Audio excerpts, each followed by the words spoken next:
For those of you who are new to our programming, we've given our writers a topic to consider and present to you today. To learn about this year's cohort of writers, visit iwp.uiowa.edu, where you can find biographies and writing samples from our 32 writers from 29 countries and a schedule of our upcoming events. You can also find this information by scanning the QR code on the bookmarks available at the back of the room, and I encourage you also to take the copies of the writers' presentations, catalog for the upcoming Iowa City Book Festival, and most importantly, pizza graciously provided by International Programs at the University of Iowa. And now for today's panel, In and Out of Translation. These essays discuss the nuanced process and results of literary translation. Though literary translation plays a role in global literature, can translation transcend cultural differences? Our format for every panel is the same. I'll introduce the writers going down the list. They'll each give a brief presentation, and then we'll open up to questions. Ikram will be wandering around with the microphone. Please don't begin to ask your question until he reaches you with that microphone, because we want to be sure that the audience watching on YouTube can hear you as well as those in the room. Please speak slowly and loudly to ensure that this presentation is accessible. Now, to the writers. Immediately to my left is Felipe Franco Munhoz, a fiction writer, poet, playwright, and translator from Brazil. He's the author of Dissolutions, 2024, Lanterns to Nirvana, 2022, Identities, 2018, and Lies, 2016. He has translated works by Turgenev, Samuil Marshak, and Pushkin. He's the recipient of a Santa Maddalena Foundation Fellowship and residencies with Art Omi, Sangam House, and the Festival Artes Vertentes. His participation in the Fall Residency was made possible by the Bureau of Educational and Cultural Affairs at the U.S. Department of State. Next to Felipe is Zakaria Amataya from Thailand, a poet, editor, and translator. He won the 2010 SEA Write Award for his first poetry collection, No Women in Poetry. He followed with a second collection, But in Us It Is Deep as the Sea, in 2013. And after 25 years in Bangkok and India, he returned home to Narathiwat in 2016 to write poems and stories about the southern Thai borderlands and to co-found a journal called the Malaya Review. His third poetry collection, due out this year, is called Posthumous Poems from Paradise, and his participation in the Fall Residency was made possible by the Bureau of Educational and Cultural Affairs at the U.S. Department of State. Next to Zakaria is Yassine Adnan, a poet, fiction writer, editor, and TV presenter from Morocco. He's the author of 6 poetry collections, 3 short story collections, a novel, and a book about travel. The novel, Hat Merek, was published in English by Syracuse University Press in 2021. Adnan serves as president of the Marrakesh English Book Festival and is a member of the Board of Trustees of the International One Prize for Arabic Fiction. The founder of 2 literary magazines, he has also hosted 2 cultural TV programs, 1 radio show, and a podcast. He's the editor of various titles, including the anthology Marrakesh Noir, which came out in 2018, and his participation in the Fall Residency was made possible by the Bureau of Educational and Cultural Affairs at the U.S. Department of State. Finally, we have Nurit Kazatlan, poet, fiction writer, editor, and bookseller from Argentina. She's the author of the novel Tanto, which came out in 2023 and was the recipient of an honorable mention for the National Award for Literature from the Fondo Nacional de las Artes. And the poetry collections, Movimentos Incorporados 2007, and Lógica de los Accidentes, 2013, and Después in 2018, which was published in English by the Cardboard House Press as awaiting major events in 2021. She attended the Campo Garzón residency in Uruguay in 2022, and her participation in the Fall Residency was made possible by the Bureau of Educational and Cultural Affairs at the U.S. Department of State. Felipe, the floor is yours. I'd like to thank the International Writing Program, Christopher Merrill, Shelley Criswell, Kate Dickery, Monique Galpin, Mike Magnins, Julieta Rangel Gomes, and Ikram Basra, also the U.S. Department of State, the U.S. Embassy in Brazil, and the U.S. Consulate in São Paulo, and to thank you all and my fellow here. Around 8 years ago, I started studying Russian because a friend of mine who teaches Russian mentioned she was short of students. I would never say I fell in love with the language, but when you start learning a new language, any language, you open unexpected windows, and you start learning different ways to read the world. I could never imagine that this Russian window would make a translator out of me, and from this open window, a few unexpected leaves would fall onto my own blank pages. In 2020, during the very beginning of the pandemic, my two-dimensional theater teacher suggested I translate as homework, as a challenge, a couple of Alexander Pushkin's verses from one of his most well-known poems. The professors who taught the punk rebellious kid I was in school and university would be surprised. Not only did I do the homework, but went as far as to translate the whole poem. Because with Pushkin's language, with Pushkin's music, beauty, and precision, Pushkin's sagacity, sarcasm, and pain, and lust, and passion, I was actually falling in love. The majority of Pushkin's poems are written in iambic meter, which means that every other syllable is stressed. The majority of Pushkin's quartets are composed by a rhyme with an oxytone word and a rhyme with a paroxytone word, randomly distributed within the 4 verses. The first of the quartet's pairs of the poem in question, in this case, an iambic pentameter, each verse composed by 10 poetic syllables, is Я вас любил, любовь еще быть может, в душе моей угасла не совсем, но пусть она вас больше не тревожит, я не хочу началить вас ничем. Beyond figuring out what was written in the poem, the goal I found joy in pursuing was to recreate the pattern in Portuguese, to dissect it with a melody's scalpel, and to rebuild it with distinct bricks. I built it and I destroyed it, and again, and my first Pushkin quartet, survivor of 1,000 versions, became Amei você amor talvez que ainda aqui de todo não se desgastou, porém retiro o estorvo, angústia finda, poupar-lhe de qualquer tristeza eu vou. By then, in lockdown, I was already writing a book that would be my 3rd book, Lanternas on Nirvana, in which I was making an effort to carve multiple characters, points of views, and attitudes regarding the pandemic.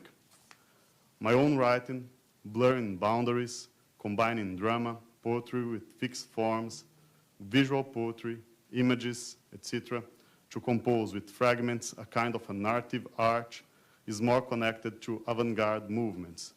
Meanwhile, for almost all fragments, breathing with an Oulipo lung, I'm always pushing myself to pre-establish a restriction, always trying to match form and content related to the fragment's atmosphere. A fixed form usually forces the writer to discard first ideas that usually are the less interesting ones.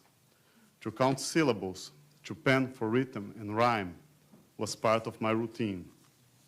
And after the Russian class challenge, hooked by Pushkin, even though most of the time I felt as if I was a completely lost Bill Murray, it was difficult not to translate more of his poetry.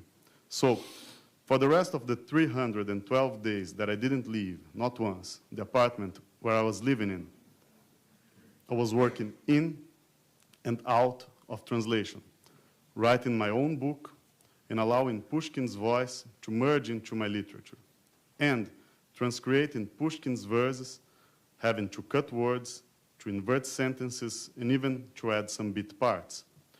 Out of translation. Consciously, I allowed Pushkin's voice to merge into my writing, but in a sense that I was both applying his traits and exploding them, and mixing them with stage directions, and enveloping them with soundtracks. In translation. About Pushkin translation, since there are millions of possible paths to translate any literary work, no translation is definitive. Mine is only one approach. It's as if a reader of Portuguese that can't reach Pushkin in Russian could read Pushkin's voice through the filter I'm suggesting through my voice. Out of translation. About my own writing, perhaps the most interesting thing, after all, is that Lanternas ao Nirvana wouldn't be the same book as it is if 8 years ago I didn't open the Russian window, and if a little later I wasn't hooked to Pushkin's stone. It's evident that it's impossible to tell how it would be without Pushkin, but I'm sure that now, when I face a blank page, there he is, along with a mosaic of other authors' eyes, artists whose language I love. Pushkin's eyes are sharply facing me back.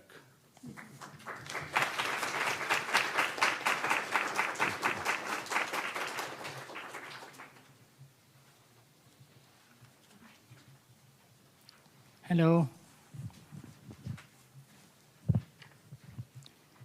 In and out of translation. Without translation, we will be living in province bordering on silence. George Steiner. It happened when I was studying Islamic science, Arabic language, and literature at Darul Uloom Nadwatul Ulama in Lucknow, Uttar Pradesh, India. It was on the first day of the last semester of my undergraduate study that my Maulana, or master, asked everyone in class, after graduating, what are you going to do? Some of my friends replied that they will be start a worldly career, but most of them say they will serve as a religious duty by becoming an ustaz or religious teacher. My Maulana then turned to ask me. I stood up and said, I will be abridged. Then I remained silent as my master looked at me with wonder and doubt, while all my friends were quiet as a grave. After a few moments, I explained that I want to be a bridge that connects between one people to another, a bridge that crosses from one language to another. As I was saying this, in my head, I mean I wanted to become a translator, translating books or words or any writing text. After my graduation, I returned to Thailand and continued my study in comparative religion. I also started reading and writing poetry in various original languages. Namely, I read Arabic, Malay, and English. I read and translated some of these poems. The more I did this, the more experience I gained in translation, and unknowingly, and little by little, I realized that my translation functioned as a bridge not only between those languages, but also a bridge that connected myself to adventurer as a poet who writes in the Thai language. Let me give a background on Thai poetry. We have a long history of poetic verse. Thai poetry dates to Sukhothai period, 13th to 15th centuries, and flourished under Ayutthaya, 14th to 18th centuries. The Thai poetical medium consists of 5 main forms, known as Klong, Chan, Kaap, Klon, and Rai. Almost all have rule governing the exact meter and rhyme structure.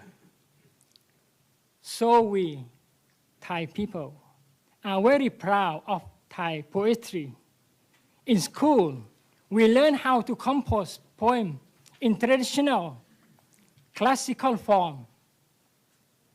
But school don't teach modern poetry or free verse poetry, of which I am practitioner. Most Thai poets write in traditional form, maybe just 22% or 30% write in the modern form.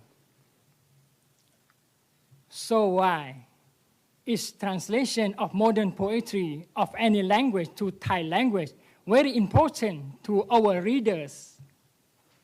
To me, I think a poet can learn a lot from studying translation, but translating out to a different language and translating into our language. To elaborate on this, can translation transcend cultural difference? I do not believe that translation can completely transcend the original work, but I think it can connect some cultural difference. However, I believe we need to try to transcend across this space. A week ago, I joined an international translation workshop. I found that my poem, posthumous poem from Paradise, was hard to translate into English because there are gaps in cultural difference that cannot be crossed, something more than words that cannot be reached through the other language. Still, Kokotek and me, I work hard and try to our best to bridge those gaps. As I am talking to you right now, I am also translating my own thought into English, struggling to cross the bridge in my head and my heart, the bridge that I sometimes fall under. Then I struggled to climb back on it again. And fruitful from translation of my poetry out into English, that bring me here to International Writing Program. At last, let me recite a poem in my language.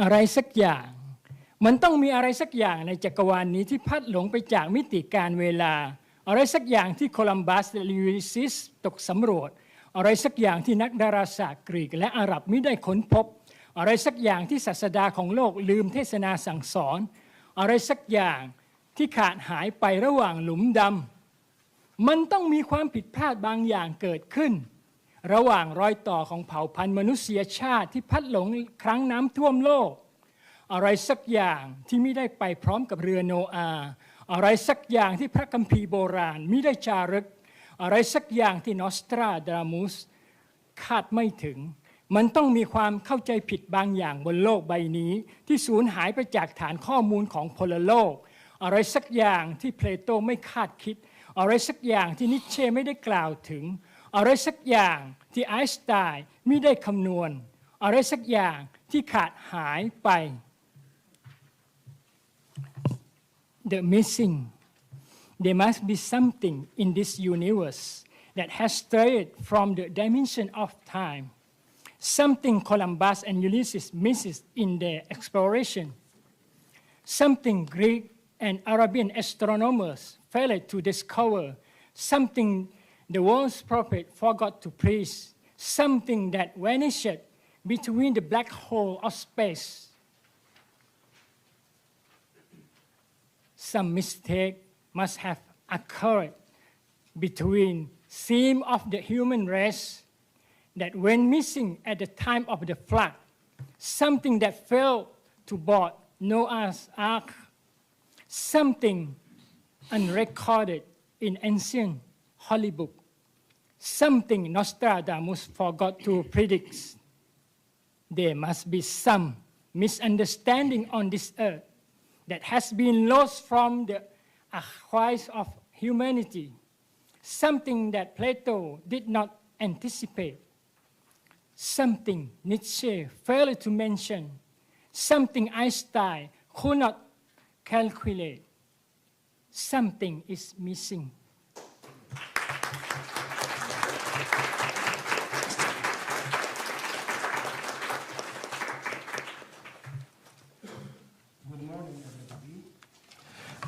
Literary translation, scattered thoughts and paradoxes. Since the first complete translation of Antoine Gallant's The 1001 Nights into French appeared in 1704, followed by successive translations into English, German, Danish, and other languages, Arab culture has been transformed. The 1001 Nights, which in our Arab countries was considered a marginalized oral folk text, not counted as high literature, has become a unique, intriguing literary reference in many languages, cultures, and among various peoples. I can point to its great influence on a number of English writers, such as Sir Walter Scott, Lord Byron, John Keats, and Thomas More, so as to just name a few of them. There are even those who crowned it the first Arabic book. Thus, the Arab literary establishment was forced to change its position on the book, not from literary conviction, but because of the power of translation, and under the direct influence of the strong echoes of the translations of the Nights. I wish to start with this example because it illustrates how translation can affect not only the recipients and receivers in the target languages, but also the literary consciousness of the environment from which it is translated. In short, it was the translations and Western reception of the 1001 Nights that revived in the Arab creative consciousness and that revived it in the Arab creative consciousness and forced our official literary establishment to come to terms with and rehabilitate this work. When we receive a good piece of news, we say in English that the news is heartwarming, and the same in French. Les bonnes nouvelles réchauffent le cœur. But if we translate this phrase into Arabic literally, word for word, the result will be bad and unpalatable. In Arabic, we say, هذا الخبر يثلج الصدر, which means, literally, that great news ices my chest. In the hot countries of the Arab world, cold and ice are a source of refreshment, unlike in the languages of cold regions where people enjoy warmth, which creates feelings of pleasure and happiness.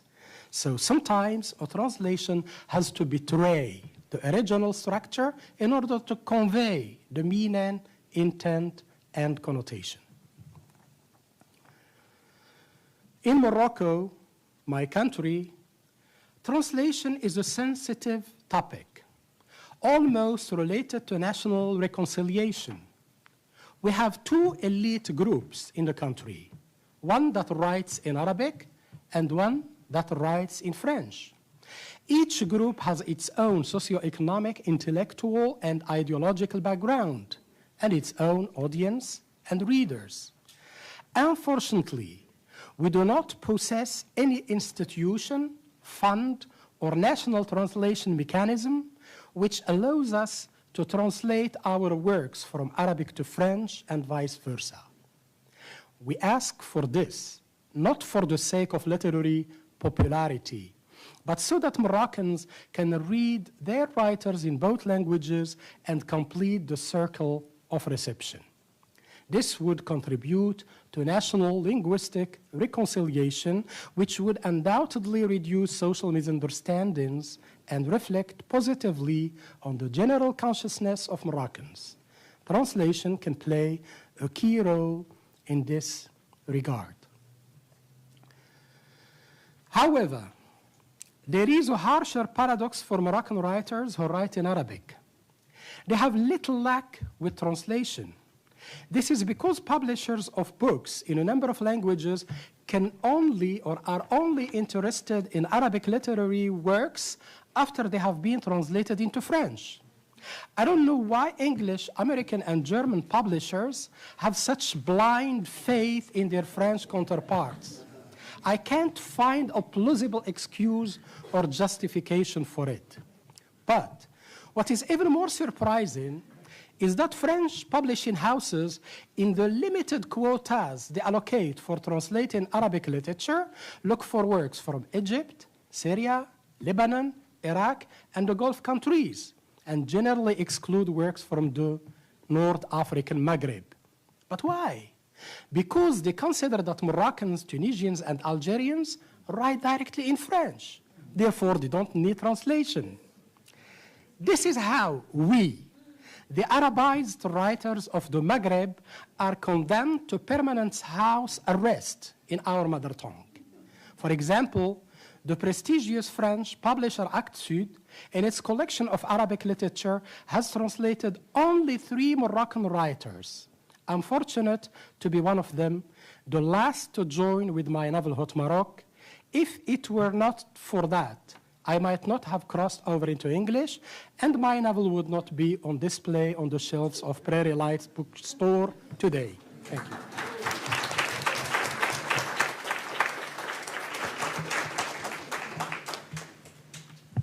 Hello. Thanks everybody for coming here, and thanks IWP for everything and my embassy. I would like to thank also Wendy for helping me with my pronunciation, and my translator, Maureen Shaughnessy. I will dedicate this piece to her, even though I translated it, but it's okay. In and out of translation, things I discovered through the process. I believe in fate.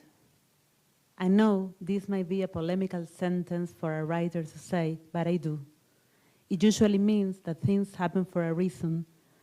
So I must believe that even though I wanted to speak about nature and how a landscape can shape the way you see life and mold our own literature, for some reason, I am supposed to speak about translation.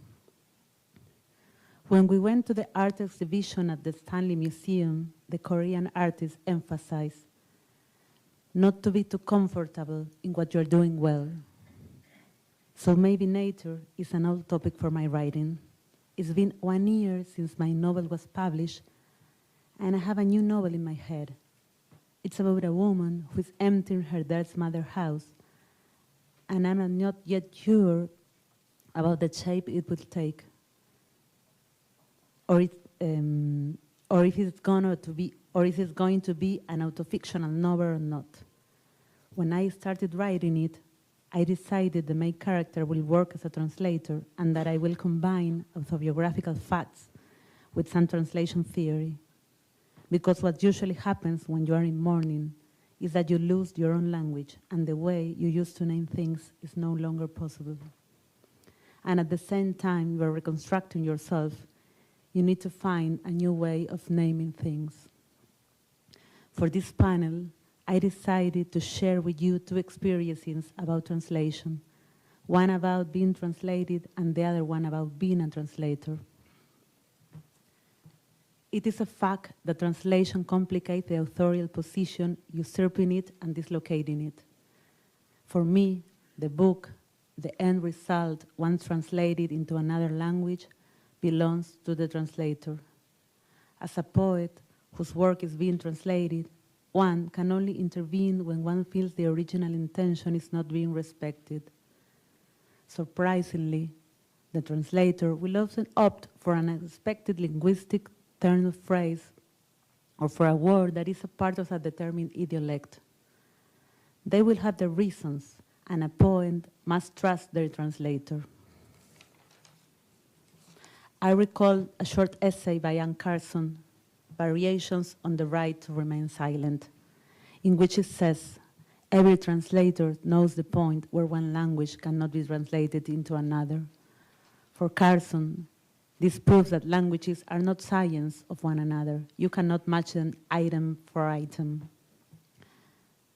Once we can rule that the intention behind translating a poem is its communicability, once we can agree in advance that the poem will never be the same as the original, this is when sonority can take on more significance than meaning, or vice versa. Perhaps it is only when translating from one language to another that untranslatable expressions appear, and this reveals the specificity of poetic language. As the Uruguayan poet Circe Maya says, the word translation itself is misleading by assuming the notion of transferring something from one side to another, for example, the poem itself, from one language to another, and naturally, this doesn't make any sense. Ultimately, the key is not understanding that some things will not be transferring, but rather accepting it. In the end, nothing is actually transferred. In my case, being translated gave me the chance to realize the importance of the image in my poems. In the poem, Love Might Arrive Later, I was faced with a question by Maureen, my translator, about whether Sueño Interrumpido referred to a couple whose future project together was ending. I did have that in mind, but what was really more important to me was the physical image of disrupted sleep in the poem, not the intangible idea. I wanted to show the image of a couple in bed together and her waking up several times throughout the night because she can't sleep. The meaning of sueño is something concrete, like the English word sleep, as opposed to the other meaning, dream. I decided it was more important for the reader to visualize the image of something tossing and turning during the night. And if that meant losing the idea that the couple's project was ended, I was okay with giving that up. Carson said, there is something maddeningly attractive about the untranslatable. Personally, translating and thinking about translation problems reminds me of solving mathematical equations. I've been reminded of when the philosopher Hölderlin called translation a salutary gymnastic of the mind. I think translation is one of the most immersive works in which the self is committed.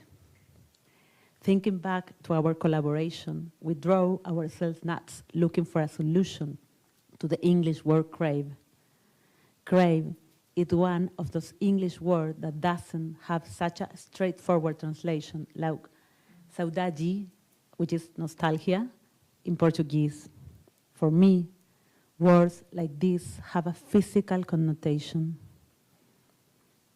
Translating also means embracing the fact that one is going to lose. In addition to the transmissible, all languages possesses something impossible to transmit, something that bobs around in your head with no resolution in sight. The translation must first focus on creating a similar effect in our language, taking great care to maintain the architecture of the stanzas, despite the extreme complexity of the image, says Circe Maya. But translating also means trusting in language, trusting that the translation will help us to open our own senses. In the poem, all leakage is an illusion. We try to find the right translation for fuga, so that in addition to an electrical leakage, it will offer reference the idea of escape that comes from nominalizing the verb fugarse, to escape. We were both highly aware that these double meanings, or lack thereof, are always lurking about. In English, there is no single word that can suggest both meanings at the same time. There is no way to allude to this semantic ambiguity. We finally accepted this defeat. In English, we could not find the ambiguity that this verb has in Spanish, and we decided to respect image rather than idea. That is, only the electrical sense of the word fuga remains, not the idea of escape. Again, images in my poem takes one more importance over the ideas. When one translates, the minds enter into a different state in which the common sense, in which the common impressions of reality become deformed. Translating, like dancing, enables one to purely inhabit the moment, a here and now in which only exists the original poem and the poem that will become the end as a result. The first time I decided to translate a living author was when I heard Aziya Wadood in a rooftop poetry reading in Brooklyn. There were 4 poets, but when she read, something happened to me. I was drawn by the musicality of her words. Maybe it was one of those times when poetry hit you in the gut, and within a minute I felt like I wanted to translate her. Later, I sent her a few versions. I use the word versions on purpose because I think it's impossible to put an end to a translation. Translating is also making decisions all the time. If we want to say one thing, we lose another. Following not so much what the poem says, but what the poem does with language. I chose a series of poems from a book called Cross-like for a Young Bird. It was quite difficult to do, as there are neologisms, phrases in other languages, and references that I didn't know about at all. For example, Newbird refers to a girl, Nana, from a Syrian documentary that I didn't have access to. But at the same time, it also refers to a young and innocent bird. Her poetry is full of ambiguities that enrich the text, but make it difficult to translate.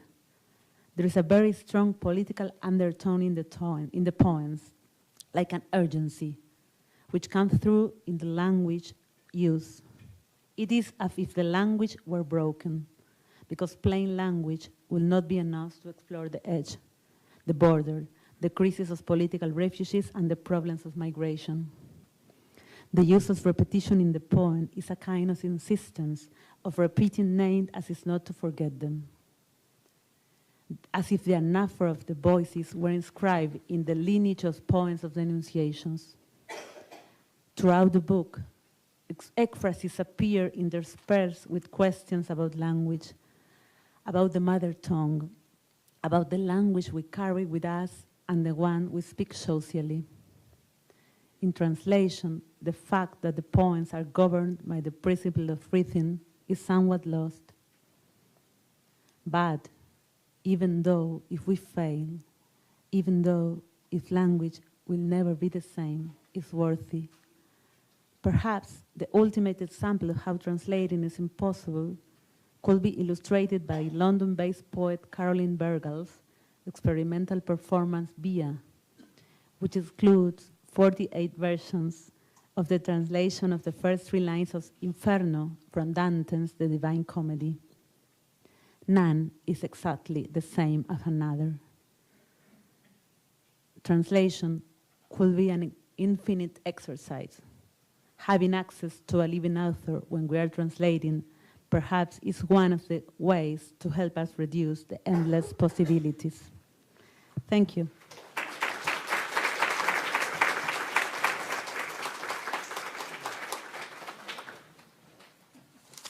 What a great set of translations. Thank you all. And while you are formulating questions in your mind, let me tell you a few things about upcoming events.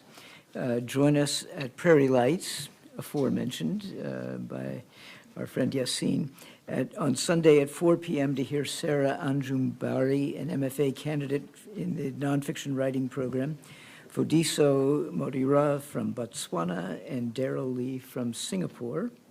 On Tuesday, October 8th at 5 p.m., we will host a reading at the home of the IWP, the Sangam House, on 430 North Clinton Street. This reading will feature Pervin Saket from India, Yutin Sawanishi from Japan, Hatis Agikos from Germany, and Olina Husaneva from Ukraine. On Wednesday, we will have a Global Express, an evening of theater and writing at 7:30 p.m. in the Alan McVeigh Theater on campus. For this event, IWP writers provide short works which are adapted for the stage. See the fruits of this annual collaboration. And finally, we will be back here next Friday, here at the Iowa City Public Library at noon for our panel, The Writer's Voice in the Reader's Ear, with writers from Bangladesh, Japan, the PRC, and Germany. So, to the questions. And a reminder to speak slowly and loudly.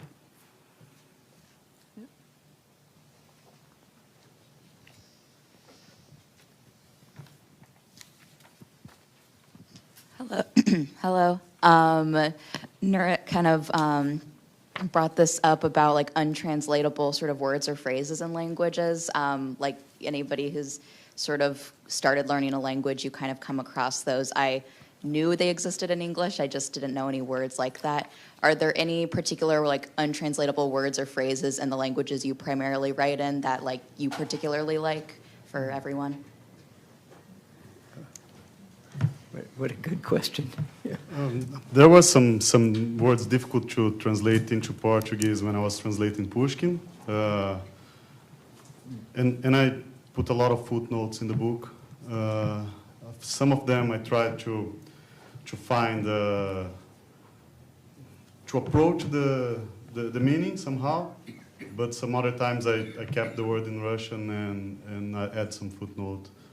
And I like books with footnotes, and I think that it can help the reader, and that was my solution for this case, because I'm not a professional translator. I translated this book, and there are two others that are coming out, the Turgenev and the Marshak one, but I'm not like available for translate a lot of work, so this was the solution for this specific case. So, and I don't know how I would react in other cases. I don't know. It's a very difficult question, in fact. But I know that in all languages, I mean, there are some words that are not but language. There is some essence that is very difficult to transport to the target language. And I don't mean here the connotation. All words have different connotations. I'm thinking about something else. And I remember one French translator was living in Marrakesh, and he was working on the Quran, the Islamic Holy Book, and some mystic texts. And he finished by writing a book. He has published his book, he's French, he has published the book in français with the title Les larmes du traducteur. What is les larmes in English? The tears. Tears of translators. So, I mean, it's as if it was an impossible mission to translate and to give exactly, I mean, these vibrations, these cultural vibrations of words. Even the title of the book, Pushkin book I translated, is The Bronze Horseman. and it's widely known as that, but in Russian is more close to copper, not bronze. So it was we were in doubt, me and my editor, if we should keep the bronze. So in Portuguese it became o Cavaleiro de Bronze, like the bronze horseman, as it is widely known. Or if we should like change it to the copper horseman. But we decided to keep as it is like known worldwide. I would like to answer with a poem. Sorry for looking at the cell phone, I was just looking at the poem. The logic of accidents. If I could understand the order that leads to accidents. The logic of accidents. If I could understand the order that leads to accidents, the laws of what's given, the unequal distribution of anguish, writing a word like ansia, desiring, longing for, urgently needed, but there is no translation, there is no logic, except in the body. So that's the English poem, and really what happened to me was with the word crave in English. I saw a play by Sarah Kane, which is a British playwright, and the play was called Crave, and I really fell in love with that word, because I think crave is one of the words that you cannot translate because it means all of the things. So I write a poem to try to understand that. Okay, I have one point on this. I am more than bilingual. For my mother tongue is in Malay, and second language is Thai, and English and Arabic. I learn Arabic. So I want you to recommend to read Paul Celan poetry. Paul Celan from Austria. Celan say poetry look like a message in bottle, and you throwing in the sea. And sometimes this bottle will going around, maybe it will be in some shore. Maybe some people pick up, maybe some people don't pick up. And some people pick up and open it. And maybe read, or maybe not read, or maybe they read and not understand anything. So poetry itself, when we're thinking something, we translate it into any language what we have capacity to write down, like me. A few weeks ago, some professor in history, he want to write about my last book, Posthumous Poem from Paradise. He asked me about what are you dream in your, what language of you dreaming in your sleep. So I replied by message to him in Bangkok.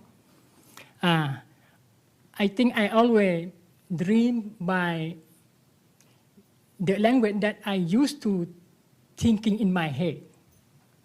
So my literary language is Thai language. So I think my dream should be in Thai, because I should think something deep in Thai language. So like when I want to write down this paper for this panel, I should not think in Thai. I try to think in English, but my English is not so good. But so I think if you read some poem of Paul Celan, I think Paul Celan is the second one after Rilke in German language. I love poem of Paul Celan because it's very hard to me to understand. Thank you. Zachariah, that makes me think the Serbian-American poet Charles Simic, when asked a similar question, said, I write and dream in the language I speak with an accent.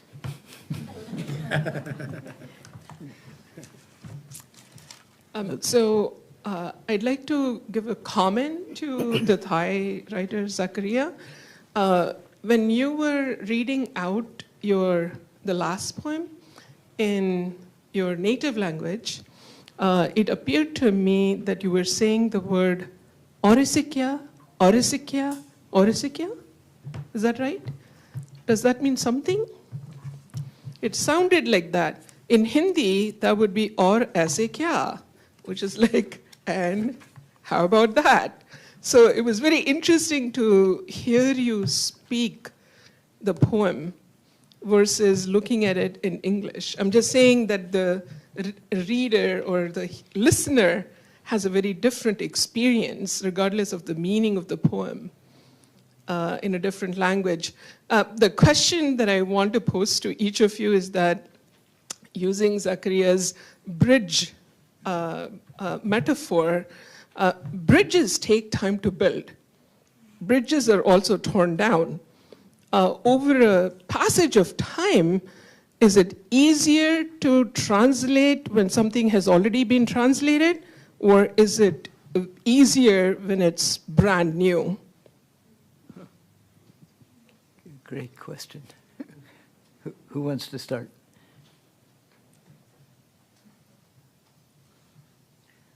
Okay.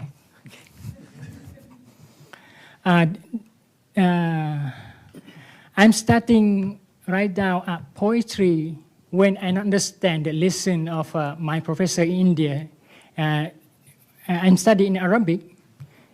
First year and second year, I just listen the voice of professor by not understand anything.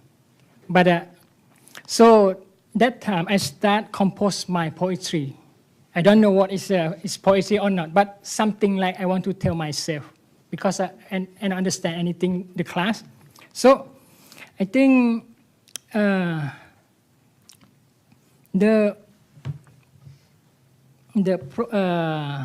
question is, again the question? Well, over a period of time, is it easier? The bridge, okay, I remind. The bridge, when I came back to Thailand, I start study and I start translation because I want to read a poem, not Thai poem. So I must read, maybe when I want to read the Fernando Pessoa, I cannot read in Portuguese, I read in English. And sometimes I translate it in Thai language, and sometimes Paul Celan, I don't understand the Germany, but I read in English. From Latin American, but in Arabic I translate direct to Thai. So during my translation, I'm not aware before, but after that, my language changed already, becoming like the poetry. Poetry is the content of poetry is belong to Paul Celan or Fernando Pessoa or Garcia Lorca or Pablo Neruda, everyone. But the language is my language, not Thai language properly, but new language that I built a bridge, new bridge for me. So when people read my translation or read my poem by myself, they will know this is Zakaria's style. This is bridge of Zakaria, something like that. Yes, what I want to say. In my case, I think my answer is a paradox, because I think sometimes the more you know, it's easier, but sometimes it's bad because you become more specific. You know more neologisms, more idiolect, and you know more things how to say a word. For example, when I don't speak very well English, and since I arrived here, I'm becoming better, and I think like. I don't know, like you of course you translate better because you get in touch into language and you read more, but on the other hand, it's like you are getting to understand that it's impossible, and it's both. I think it's both. I think that's why translating is so magic, because even though, is that what I say, even though you know you are gonna fail, you do it anyway. And even though sometimes you're not better at it, you are getting worse, but you do it because you want to feel the language in the point in your language. It's like you need it. I would just react with two things. I mean, when Zakaria was talking about Fernando Pessoa, there is a Moroccan poet and translator who translated Pessoa, the whole Pessoas, to Arabic from Spanish. And he was criticized because of this, especially in the most important Arab literary newspapers, famous ones in the Arab world. But afterwards, everybody was referring to him and learning Pessoa from him. Now, his translation of Pessoa, incontournable. You just cannot disregard it in the Arab world. Though it is not from Portuguese. No one in the Arab world will translate directly from Portuguese. So, translation, in a sense, I mean, it can serve even to translate from. And it can become a part of your own literature. And here I will refer to Goethe.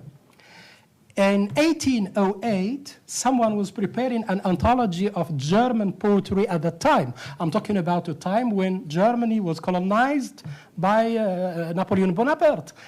And he told Goethe, okay, can you suggest for me some important poets that I need to have in my anthology? He told him, try to have some important Persian and Arabic translations in your anthology, because I cannot imagine German poetry today without them. And you all know about the Oriental Divan of Goethe.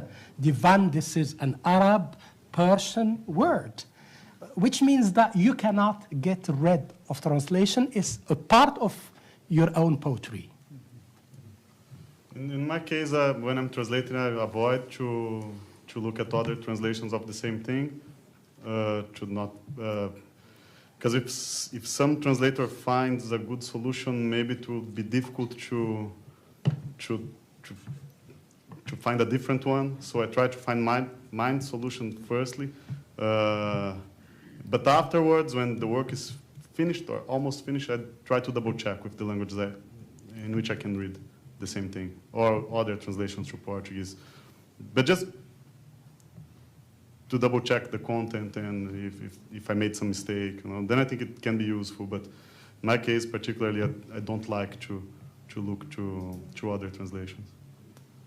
I might just add, speaking of Ceylon, it was an IWP writer, Pierre Joris from Luxembourg, who devoted 50 years of his life to translating the whole of Ceylon. It comes out to almost 700 pages. And I think that the bridge he was building between German and English, between Ceylon and English-speaking readers, took time to build, 50 years, and he got better and better as the years went on. Other questions? Yeah. Thank you all. Can I just interrupt to say, we've got to make it quick. We've got about 2 minutes, so. All right. Nurit, you spoke about, when you were talking about your relationship with your translator, you said a poet must trust their translator, which as a translator is lovely to hear. And this is a question that any of you can answer, I guess, like, what makes you trust a translator? Like, where does it come from? How do you decide that you trust a translator? Well, in my case, I didn't know her before the book came, but then we became friends. But we talk about words a lot, and I think translating is also writing. It's like writing a new book, and I think the book is not mine, it's hers. I told her one time, we were talking on the phone, and I told her, it's your choice. I can let you know what the word means to me, I can explain you the context, but at least it's her work, it's her experience, and I think it's, you trust or you don't trust. I trust. I'm like that. No, I mean, trusting. I will just react to you Americans. You trust French translators and translations. I'm not talking about my case. I'm talking about William Faulkner. If he was not translated to France, and I mean, critics were interested in him in France, I mean, it's then that you started saying, wow, he's a great writer, and you started reading William Faulkner. Yes, but remember, they also think highly of Jerry Lewis. And the last, I want to thank to many of translators in America that they translate many books of poetry around the world, and many of university like Texas University, and I think Iowa also, and many Yale University, and they have many programs on translation. I think this make more knowledge, because I cannot have a time to learn 10 languages for my life. So just I read in English, enough. And Arabic, and Malay, and Thai, just 4 languages for me. It's a lot. What a fabulous panel. Thank you so much.